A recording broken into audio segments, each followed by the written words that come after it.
El deseado de todas las gentes, capítulo 9, Días de conflicto, parte 1.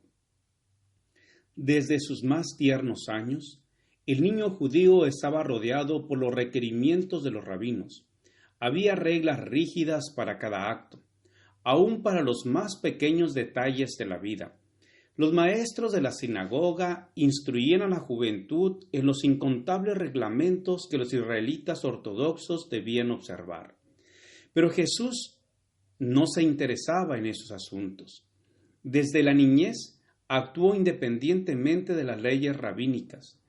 Las escrituras del Antiguo Testamento eran su constante estudio, y estaban siempre sobre los labios las palabras «Así dice Jehová».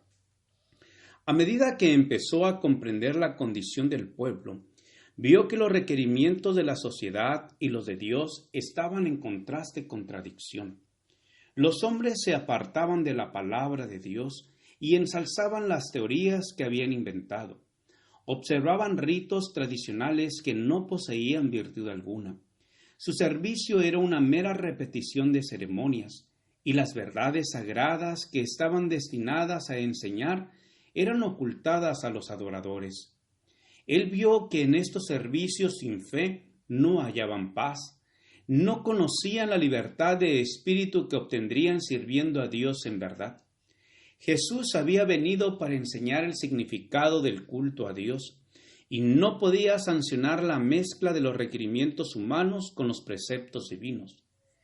Él no atacaba los preceptos ni las prácticas de los sabios maestros, pero cuando se le reprendía por sus propias costumbres sencillas, presentaba la palabra de Dios en justificación de su conducta.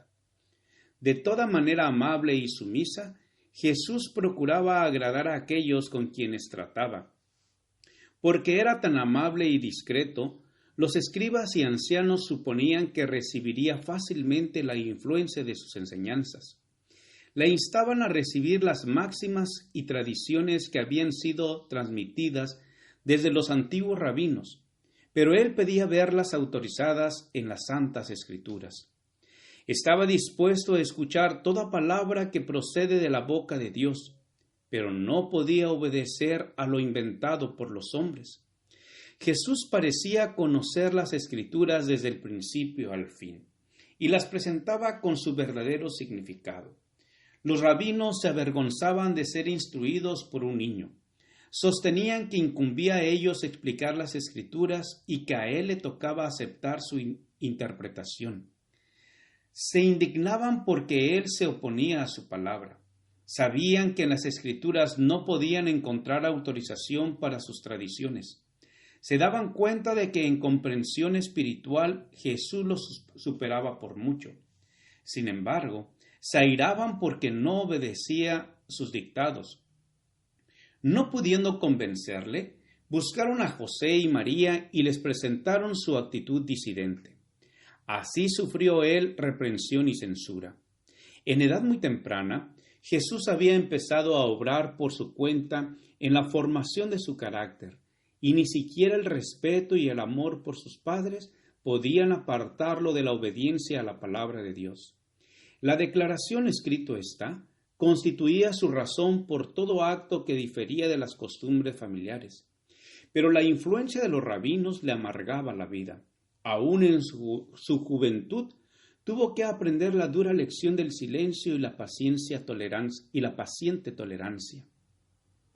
Sus hermanos, como se llamaba a los hijos de José, se ponían del lado de los rabinos. Insistían en que debían seguir las tradiciones como si fuese requerimiento de Dios.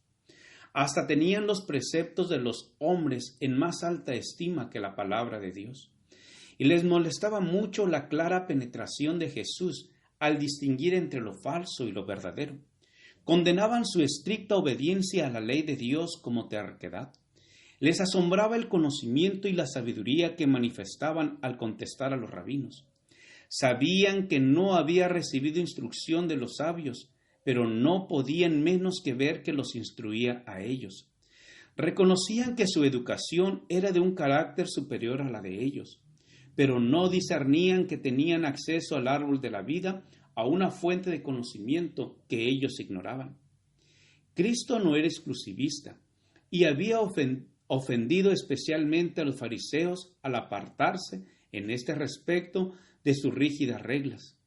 Halló al dominio de la religión rodeado por altas murallas de separación, como si fuera demasiado sagrado para la vida diaria, y derribó esos muros de separación. En su trato con los hombres, no preguntaba ¿cuál es vuestro credo? ¿A qué iglesia pertenecéis? Ejercía su facultad de ayudar en favor de todos los que necesitaban ayuda, en vez de aislarse en una celda de ermitaño a fin de mostrar su carácter celestial. Trabajaba fervientemente por la humanidad. Inculcaba el principio de que la religión de la Biblia no consiste en la mortificación del cuerpo. Enseñaba que la religión pura y sin mácula no está destinada solamente a horas fijas y ocasiones especiales. En todo momento y lugar manifestaba amante interés por los hombres y difundía en derredor suyo la luz de una piedad alegre. Todo esto reprendía a los fariseos. Demostraba que la religión no consiste en egoísmo y que su mórbida devoción al interés personal distaba mucho de ser verdadera piedad. Esto había despertado su enemistad contra Jesús, de manera que procuraban obtener por la fuerza su conformidad a los reglamentos de ellos. Jesús obraba para aliviar todo caso de sufrimiento que viese. Tenía poco dinero que dar, pero con frecuencia se privaba de alimento a fin de aliviar a aquellos que parecían más necesitados que él. Sus hermanos sentían que la influencia de él contrarrestaba fuertemente la suya. Poseía un tacto que ninguno de ellos tenía ni deseaba tener.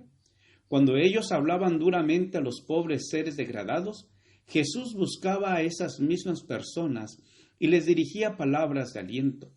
Daba un vaso de agua fría a los menesterosos y ponía quedamente su propia comida en sus manos. Y mientras aliviaba sus sufrimientos, asociaba con sus actos de misericordia las verdades que enseñaba, y así quedaban grabadas en la memoria. Gracias por escuchar este audio. Te invito a escuchar la siguiente parte. Jehová te bendiga y te guarde. Con aprecio, Pastor Juan Manuel Flores Espinosa.